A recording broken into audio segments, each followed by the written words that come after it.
What's up, everybody? The Washington Wizards lose the season opener 141-122 to the Indiana Pacers in Indiana. Man, we're gonna talk about perimeter defense and all sorts of things about this team next on Locked On Wizards. You are Locked On Wizards, your daily Washington Wizards podcast. Part of the Locked On Podcast Network. Your team every day.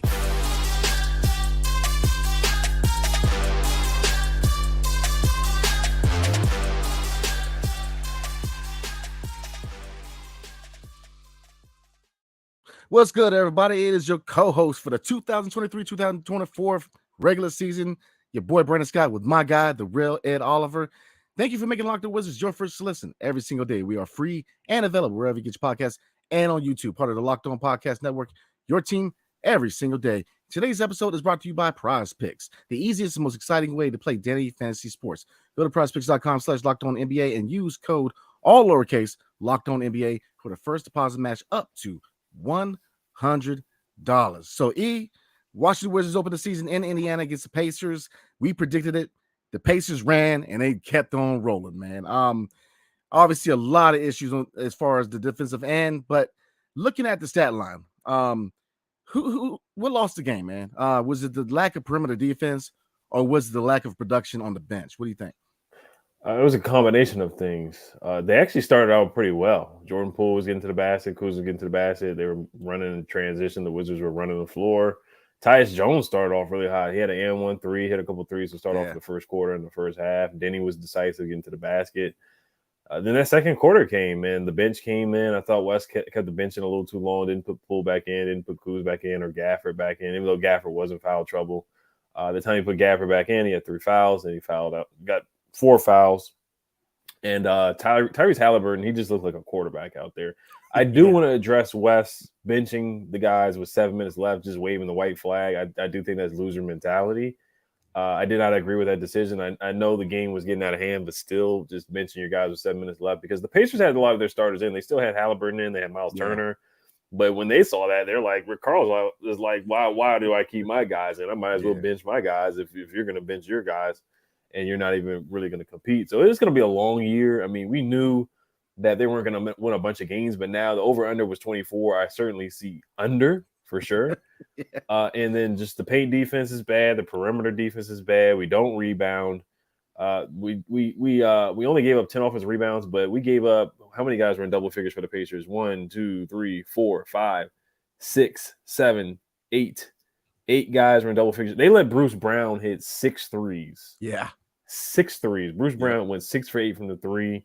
Buddy Hill 4 for 7 from the 3. I mean, this is just a loser. I mean, that's a recipe for losing.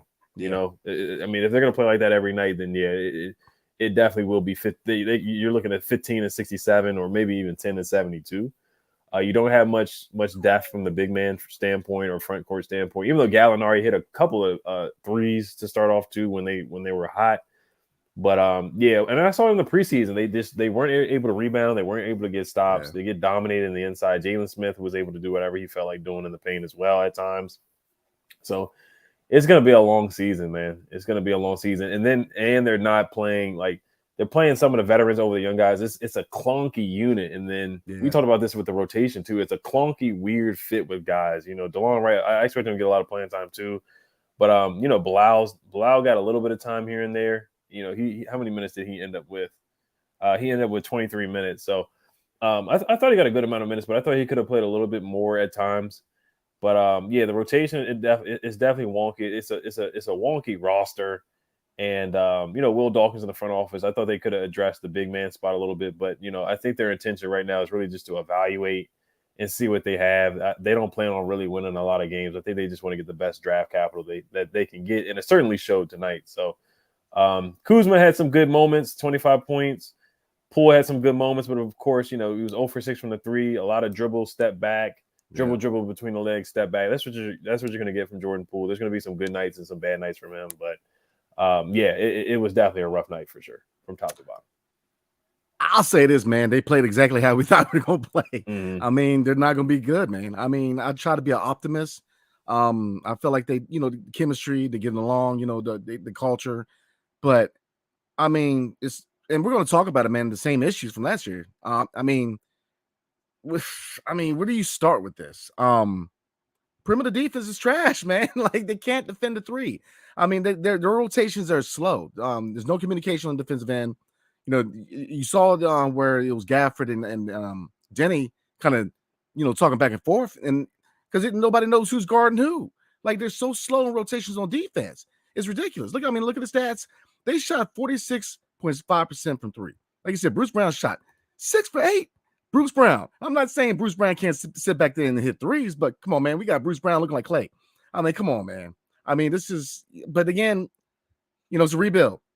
So, for those of you, including myself, who wanted a rebuild, look, we're gonna have to put our seatbelt on, man. This is gonna be the ride.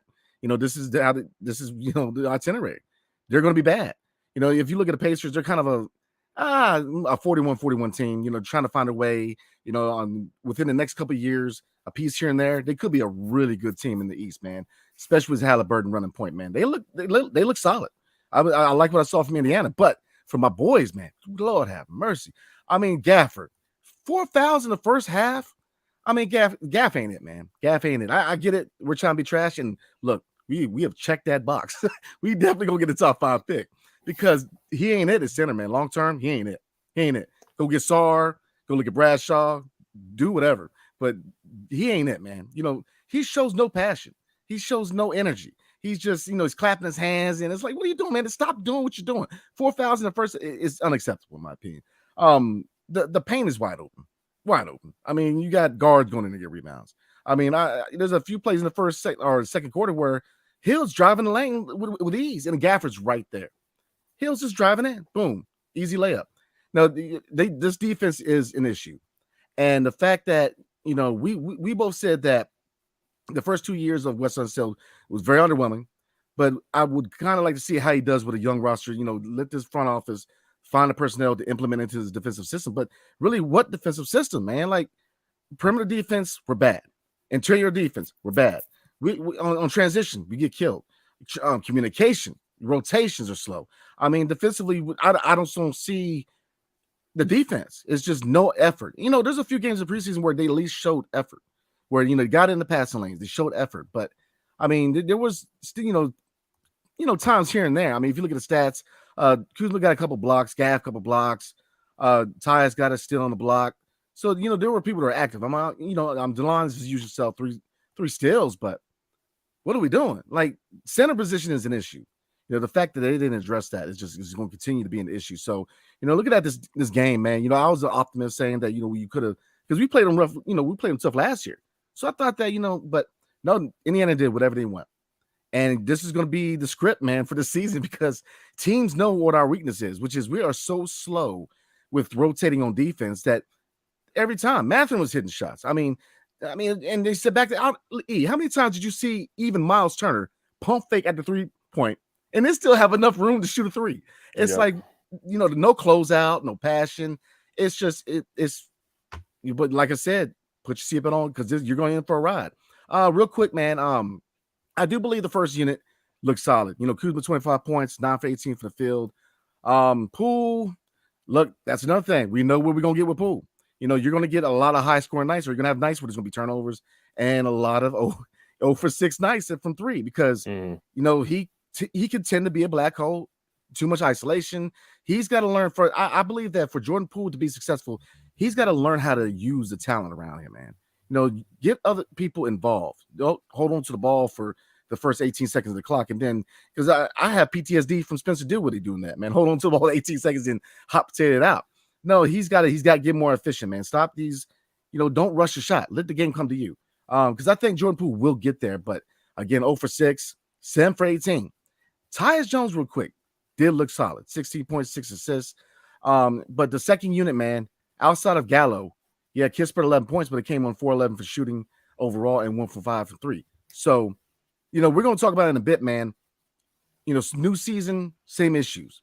So, yeah, that's where I'm at, man. This center position is scary because Gafford ain't in it, as far as starting. And Muscala, I don't see how he's going to make the position that much better. So, yeah, I'm looking at what the cause of the loss was. I'm going to kind of ebb towards perimeter defense. because you saw things here and there from the second unit, but that's just perimeter defense. This defense as a whole is just abysmal. And this is the Pacers. What are you gonna do when you go against the Sixers or the Bucks? Yeah. Or the Heat. It's gonna. The Pacers just put 141 points on us, man. We might mess around. Oh my Lord. Yeah. The Heat might put 180 points on us, man, if we playing like this. So that's where I'm at, man. The defense has to tighten up. And real quick, I'm gonna get off my stool here real quick, but like you said, 7 minutes ago, you're quitting, Wes, bruh. It's year one of a rebuild, game one. You're already throwing the white flag. Like, you have a long road to go down, man. If you're already quitting, no, you always try to fight to win, man. You doing that just shows your players in the locker room that you, again, like you said, Ed, you have a loser's mentality. You push. It's the first game of the year. You're already throwing the white flag at 7 minutes in the fourth. Yeah, that's a losing mentality, man. And that's how coaches lose the locker room, because there's guys here that actually want to play to try to win. So that's why I'm at, man. This defense has to tighten up. No, I'm 100% with you on everything you said. We're going to get a quick word in and get to the next segment, and then we'll get to some of the comments, because I know you guys, there's 61 people in the chat, 49 comments to read. So we're going to definitely get to what you guys have to say. Yes, sir. Absolutely. So tonight's episode is brought to you by Ibotta. How does free Thanksgiving sound? This year, Ibotta is here to give you cash back and help make sure your Thanksgiving table is complete. Because who wants turkey without gravy? I don't. Turkey is great, but we all know that the best part of Thanksgiving dinner is the sides. With Ibotta, you can make sure you get the whole family favorite side dishes and the turkey, all while getting yourself cash back. Big holidays mean big family get-togethers, right? Starting November 1st, for the fourth year in a row, Ibotta is giving 100% cash back on your Thanksgiving feast. There's added offers in the app to redeem for everything you need your Thanksgiving feast complete. All you have to do is shop at your favorite retailers and upload your receipt. That's all you got to do. Ibotta gives you cash back on hundreds of grocery items, from produce, personal care, to pantry goods. So you make sure that you're beating inflation, because I know I'm hurting inflation. Other apps give you the points that really don't amount to much, right? But with Ibotta, you get real cash back that you can cash out to your bank account, PayPal, or gift cards. So just download the Ibotta app now and use the code LOCKED to get 100% cash back on your Thanksgiving dinner starting November 1st. Again, just go to the App Store or Google Play Store and download the free Ibotta app and use code LOCKED. That's IBOTTA in the Google Play or App Store, and use code LOCKED. Tonight's episode is also brought to you by PrizePicks. So what is PrizePicks? PrizePicks is actually the largest independently owned daily fantasy sports platform in North America. Now, PrizePicks is the most fun I've had, because you can win up to 25 times your money this football season and basketball season, obviously. Now, you just select two or more players, pick more or less on the projected stats, and place your entry. Testing my skills with PrizePicks this football season and basketball season is the most exciting way to play fantasy sports. If you have the skills, you can turn $10 real quick into $250 with just a few taps. I'm trying to tell you. Quick withdrawals, easy gameplay, and an enormous selection of players and stat types are what makes PrizePicks the #1 daily fantasy sports apps. This week on PrizePicks, I'm selecting. Tonight I was selecting Kuzma under or over 25 points. So looking at that, I believe my man got right on 25. So, too close for comfort. But definitely check out PrizePicks. So go to prizepicks.com/LockedOnNBA and use code LockedOnNBA for the first deposit matchup to $100. And again, go to prizepicks.com/LockedOnNBA and use code LockedOnNBA for the first deposit matchup to $100. I definitely recommend y'all definitely get on the PrizePicks. I'm a new PrizePicks member, so I definitely recommend it, y'all. So before we get into comments and break, I'm gonna ask a question. Looking at the night, man, it kind of mirrors the last couple of years. Defense, whether it's perimeter defense, whether it's interior defense, rotations, communication, rebounding. Is this just a new season and the same issues, or do you think that we have room where we can improve as a team as far as these deficiencies? I just think the roster construction, honestly, just not addressing the front court at all. I think there were some other guys that they could have brought in. Nemus, well, they're not guys that are gonna change the trajectory of the team at all. But I thought they could have got some more guys with a little bit of physicality to back up Gafford or possibly even start over Gafford. With West, the defense just has been disappointing, even with Porzingis and Gafford out there. Porzingis had a pretty good night, by the way. It doesn't really matter, but he had a good night with the Celtics tonight. Yeah, I mean, it's a rebuilding year, and it's a developing year. I think the most important thing out of this season, honestly, is really developing Bilal and seeing what you have in him. I think that's probably the most important thing. Right now, you just have these veterans right now that we have on the roster, and you kind of got to play up their value so you can move them before the deadline. But yeah, if you got guys out there like Gallinari who can barely move his feet, Muscala who can barely move his feet, Tyus Jones is just a small guard. Halliburton's 6'3". I mean, Halliburton's 6'6". Tyus Jones is like 6'3", so he's already got the height advantage on him. Jordan Poole has never been a great defender. Saw how he struggled last year in the playoffs with the Warriors. Kuzma's a solid defender, and Denny's probably the best defender out of our starting five. So, and he didn't even shoot a three tonight. I want to see him, get some more shots up. If they're not open, don't force it. But one of the biggest things we want to see Denny improve on is shooting a three. He didn't even shoot a three. He was 0 for 0 from the 3-point line. But I had no problems with what Denny did tonight. I thought he had a solid game. I thought he got to the basket well. He had one turnover, but I'm not going to ding him for that. He missed one layup, got it back, and put it back up. But yeah, to answer your question, yeah, I mean, it's the same deficiencies that we've seen with West, even with a better roster with the solid three with Brad, Porzingis, and Kuz. They still struggled to defend last year. They still struggled to defend the 3-point line. They still struggled to stop penetration to get to the rim. So yeah, it's the same stuff, but with a worse roster. And the recipe for that is, you got 35 wins with a better roster. Now you're looking at probably 24, maybe less than that. Yeah, I mean, like I said, for those of you that wanted to rebuild, and I'm a pro rebuild guy. Yeah, I am too. I just felt like it was time, man. If you look at the eras in the Wizards basketball, you just knew the issues with Gil, his injury, it was time to move on. We got the first pick, got Wall, built the team up. Because we went through some trash years before we started going to the playoffs with Bill and Wall. You forget Jordan Crawford was his backcourt mate. Yeah, oh my Lord. I mean, Singleton, the list goes on. So we went through rebuilds before, man. So we're going through rebuild. Like you said, the biggest thing is about seeing what the young talent can do. Like you said, this roster is weird because, again, kind of like the last couple of years, you got a mix of veterans and young guys who are both have two different objectives. The veterans are trying to get that next bag because they know that they're not long-term pieces. And the young guys underneath a new front office are trying to show the new front office that they can be part of the future. And obviously, Jenny got his bag, Kispert, list goes on. So it's just, I believe that you're going to see a lot more from the young guys after the deadline when we start moving on from a lot of these veteran contracts. Because Gallo looks good enough to where, look, a team who's trying to go make a run in the playoffs and wants to score and punch off the bench is going to try to make a run at Gallo. He can score. Now, is he going to outrun anybody? Nah, man. He ain't outrunning G Wiz, man. But, I mean, he can definitely sit back there and he can still score. With him being in the league for so long, you see the basketball IQ. These old heads, they know how to score without, even though they know the speed just ain't there anymore. But, they got to figure this out, man, because as far as the schemes and the terrible rotations, that's Wes. Look, you're in year one of a rebuild. Again, you're already throwing the white flag in the first game. I mean, he's got to tighten up because just because he got another year doesn't mean he can be here another year. They're not, this front office did not hire him. They can go out there and go get a young guy because there's a rebuild. He's got to figure it out. He's got to make that step. We always talk about Denny and these other guys taking those steps forward. Wes got to take a step forward, man. Yeah, like you said, that second quarter, the fact that you don't put your starters back in, that's where it ended right there. We were neck to neck. And actually in the first quarter, we were up by as much as 9. The first quarter, we looked good. That second quarter, their second unit, man, took control and they rolled with it. And then after the half, you see no adjustments at all, man. It's just, like you said, if the game is over by 7 minutes.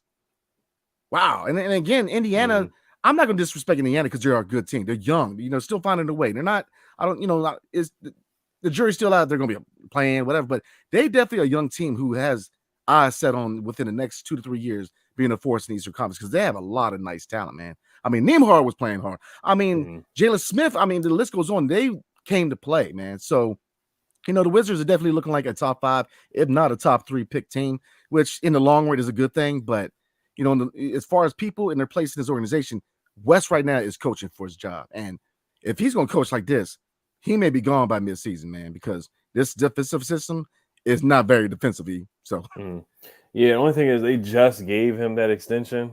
I mean, they still possibly could fire him this year, but I don't think they will. Yeah. Because of the extension. So I think, we got to watch another year of West this year and then possibly another year of West next year. Yeah, and like I said, I've liked every move that this front office has made, but a few moves I think were a little premature. Yeah. I think that giving him that other year was very premature because under a new front office, I thought that they should have gave him a chance to kind of have a prove it year. Prove that he's that coach going forward. Because like you said, you very well could see him pass the year because they gave him another year. So yeah, that is one bad mark in the front office. And they don't have many bad marks, in my opinion. So yeah, the question, man, with this being the same old issues, yeah. For right now, it looks like it's a different squad, same issues. So we're going to get into questions and chop it up with you guys before we roll tonight. But before we do, Ed is going to holler at us about FanDuel. Yes, sir. Today's episode is brought to you by FanDuel. Snap into action this NFL season or NBA season with FanDuel, America's #1 sportsbook. Right now, new customers get $200 in bonus bets guaranteed when you place a $5 bet. That's $200 in bonus bets, win or lose. If you've been thinking about joining FanDuel, there's no better time to get in on the action. The app is so easy to use. There's a wide range of betting options, including spreads, player props, over-unders, and more. So visit FanDuel.com/lockedon and kick off the NFL season. FanDuel, official partner of the NFL. Last night, I did say Miles Turner to get over 7.5 rebounds. I did put in a wager on this game for Tyrese Halliburton to get a double-double. He ended up with 20 points and 11 assists. I want to say he ended up with 12 assists. I thought he wasn't going to get it because the Wizards benched they benched their starters and waved the white flag, and they kept Halliburton in that fourth quarter. I did not think Halliburton was going to play in the fourth quarter at all, but Halliburton ended up with 20 points and 11 assists. So I did hit on that double-double. I'll definitely go over some props to the Wizards versus Grizzlies game, but whatever big man plays against the Wizards, you definitely want to take their over on rebounds. I think that's like a cheat code for FanDuel. If you want to do that every game against the Wizards, pick their starting center or even backup center. Jalen Smith ended up with a bunch of boards. So take the over on any opposing center to get the over on rebounds on FanDuel every single night. So I got to look up who's playing center for the Grizzlies. I think it's Xavier Tillman. Yeah, because I believe Steven Adams is out for the year. Yeah, he is out. The Grizzlies are playing the Warriors right now. And Xavier Tillman did start. He's got 9 rebounds right now. So Xavier Tillman probably will get about 15 boards on Saturday night, the season opener at home in DC. Lord have All mercy. right. So let's get to the comments. Let's get ready to rumble. First time of the year, guys. I'm excited, man. I'm excited. 82 people in the chat. There's a bunch of comments to catch up on. So it's going to be a lot of fun. It's going to be a fun season. It depends on the way you look at it. It's going to be fun interacting with you guys. Yeah. But honestly, looking at the way it's looking right now, we just got to see development from Bilal and how Jordan Poole plays, Kuzma. And then he got the extension and he looked fine. He looked fine. It's one game. So he looked okay. But Joe Valouv says our defense is trash once again this year. They're going to give up 150 to Indiana. They gave up 143. So you were close. You could have took the over-under on FanDuel as well on that. Are you kidding me? It's going to be worse than last year. I can see it already. Terrible defensive performance. So, Brandon, I'll let you go first. I mean, I agree on all points, man. I mean, there's no effort on defense, no communication. They're rotating slow, and it's leading to open 3-point shots time and time and again. It's the same issues from last year. West being a defensive guy, I'm starting to question the whole title, man, of being a defensive guy because I haven't seen very good defense in the 3 years. I mean, he's got to start digging in these guys. They got to show more effort because DeLon, was really the only guy that I saw that was really active. Now, Bilal has a few plays. I believe he got that real nice block. Kuz got a block. I believe he got a block on Buddy Hield and in the second quarter, I believe. So there was effort from those guys, but overall as a team, there's no effort, man. The first game, you already see Denny and Gafford kind of snicker at each other like, what's going on? You should not be asking each other what's going on, man. Are you not rehearsing defensive schemes at all at practice? Like, what's going on? This defense, they have to communicate better, man. So I'm with you. Defense is, if you're giving up this amount of points to the Pacers, Lord, man, you go against a contending team, man, they might drop some serious points on us. So I hope it gets better, man. Right. Yeah. The defense is not good, and we kind of knew this coming in. The personnel is just not good. They don't have a lot of guys that can move their feet. Yeah. And they rebound the ball well. But yeah, I mean, we knew this going in. It's going to be a worse year, but it's a rebuilding year. When you trade Brad, you trade Porzingis, you trade guys, you rebuild.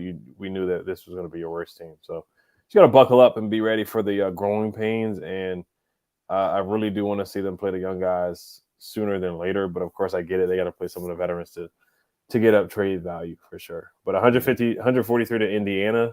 The Grizzlies are a legitimate playoff team, so it could get ugly on Saturday night as well. But we'll see. Perfect Finance says, I hope Denny's minutes were because he is not yet in shape. Otherwise, I don't get it. Yeah, I mean, Denny was very active first quarter, man. When he had a couple drives where I was like, okay, we might be cooking with Denny a little bit. Yeah, he looked, but then it just whether it's playing time, shape, but you do see a little spark with Denny's offensive game a little bit that you haven't seen in the past years, man. So I'm hoping with a lot more minutes, man, to kind of see him break out. Because I did now going to your point before, man, there was a couple of times where he had an open three and he was hesitant and the defense got that distance and then he drove. He's got to take that three. For you to be a three, for you to be that guy on the wing, man, especially if you want to emerge as a third or fourth scorer, you got to take those shots. You got to be aggressive, man. So I want to see a lot more aggression, especially from the perimeter, because look, you don't know where you're at until you start taking those shots, man. Start taking those threes, and then you kind of adjust off of that. But I want to see him taking those shots. Yeah, I wanted to see him, get some perimeter shots up too. I guess he might not have been open, but I thought he was more decisive going to the basket, getting to the rim. The one layup that he did miss, he got it right back and put it back up. 4 for 8 from the field, 9 points, 5 assists, 7 rebounds. He's just a jack of all trades guy. He's just a solid player, good at everything. May not be great at one thing, and I kind of think that's going to be the trajectory for Denny, for his career. Maybe he could take it up another notch and hit another gear, a la Turbo, or the Turbo nickname. So.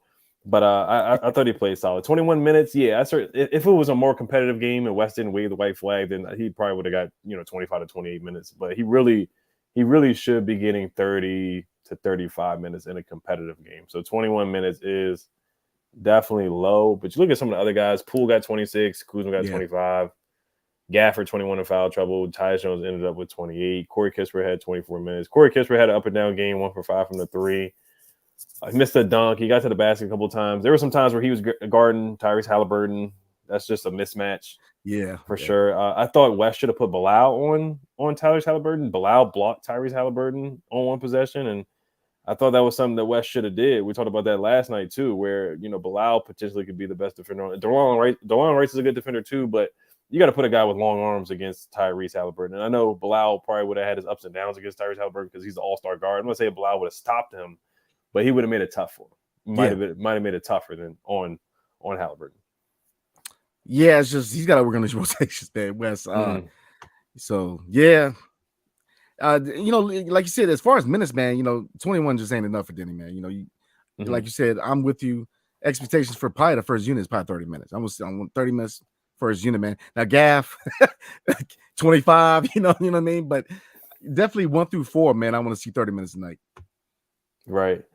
Perfect Finance one said, Coach will forever be bad. You either have it or you don't. Yeah. Joe Valove says they had to fire him. This can't happen all year. Look at a couple other comments. Desan said, Brandon said we would win. Said we win 106-103, and the Pacers had 110 with 5 minutes left in the third. Laughing my butt off. No hate, but there goes our optimism. Yep. It left with 7 minutes to go. DMV for Life said, I don't know if you guys saw, but Daniel Gaff had a 3-hour stream on TikTok and a 2-hour stream on Twitch recently playing video games. If only he was in the gym this summer, he looks terrible.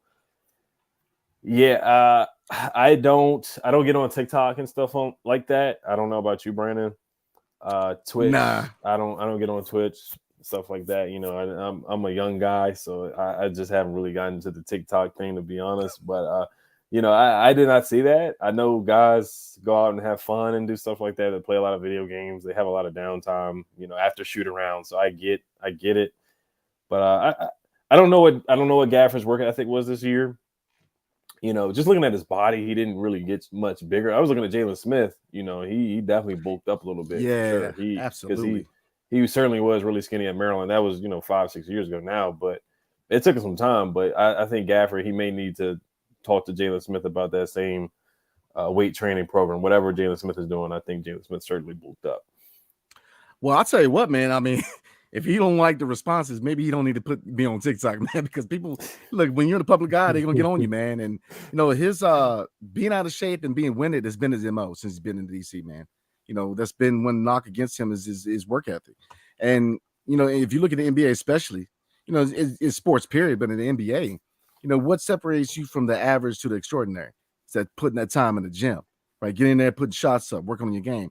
I definitely recommend he goes in there and he works on his game because he ain't looking good, man. He's no passion. He's been outmatched. If Miles Turner's doing that, man, then good God, man, when we go against Philly, you know what I mean? Like Embiid's going to put up a 50 piece on him, man. I mean, he's got to put effort. So, like I said, I don't have many negative marks against his front office. I'm a big believer in his front office, but the lack of depth at the center position is concerning. And I know that, we're trying to get that top 5 pick. So this is exactly what you want, but it's that competitive guy. I mean, where it's like, man, we got to find that guy at center, man. Because I like Gafford, but he ain't it, man. He just ain't it. Right now, he's not it. Yeah. I just don't want to see them waving a white flag and throwing the towel in. Yeah. The first minute of the fourth quarter. We want to see some grit and some grind. And DC it's a tough city. We deserve, toughness on the court and more fight, than more than just waving a white flag. The fans deserve better than that. I get it's a rebuilding season, but we definitely deserve better than that. Corey Sims says they need to buy in and put effort in defense. I don't want to hear about an MVP defense belt. That is true. I don't know if they're going to do the belt this year. We'll see after games. They need to play. They did do a fashion show this year, so we'll see what happens. They said they need to play or lose minutes. There's just no closing out. Slow get backs on defense and no heart in it. I agree on all points. I mean, they got to put some effort in it, man. There's just no passion on defense. It's just, Indiana kind of woke me up. I was like, man, we're looking like this against the Pacers. I mean, it's gonna be a long year. Which look, like I said, I'm a believer in a rebuild, man. It's necessary. It was necessary.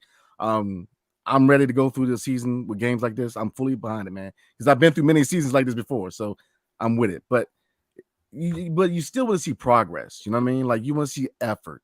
It's one thing to be a rebuilding team. But to quit is just, like you said, this is a prideful city, man. This is not a quitter city, man. This is a team, this is a city, a hardworking blue collar city, man. So, people want to see effort on the court, not just quitting, man. Game 1, yeah, West, man, he was wrong for that. So, yeah. Let's see here. Somebody said, did we extend West? Yes, we did extend West. Brandon said, looking at the box score, it was due to foul trouble in our defense. This team can low-key score, just can't stop anyone. The Pacers are a really deep team. We shouldn't think this team can be better.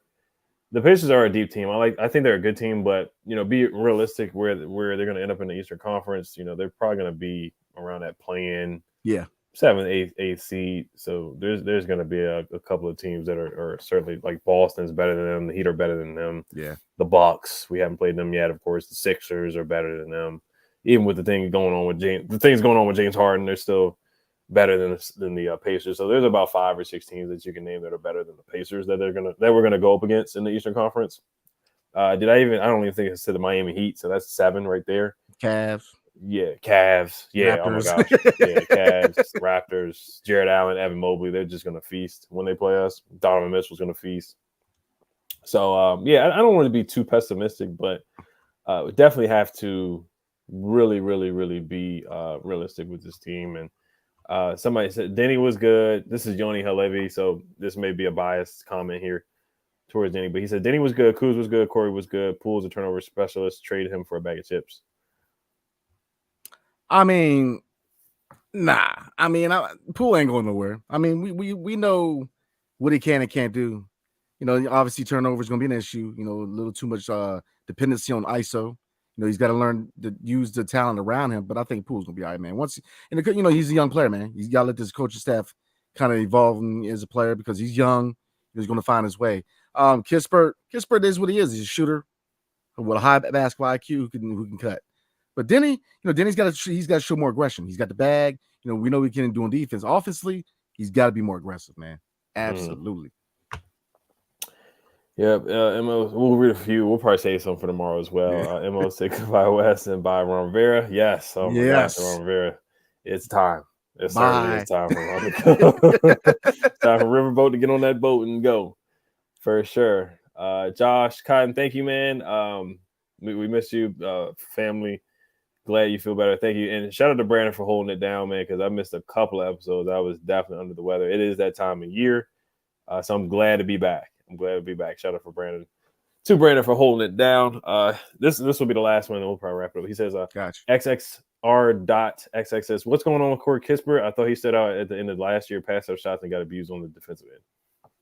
I mean, if you look at the night, that's when this shot's not dropping, that's going to be the performance you see. I feel like he could have cut to the basket a lot more, but defensively, it's all about effort. He's not going to be a lockdown, but oh Lord, but yeah, Kispert's a shooter, man. He's a shooter. He is what he is when the shot's not dropping. I agree. He's got to find other ways to contribute, but Mm-hmm. Yeah, defensively, I've already came to the conclusion that he's not going to be a good defender in this league. Corey's going to be defined by his shooting and cutting, getting to the basket, and he'll have a dunk.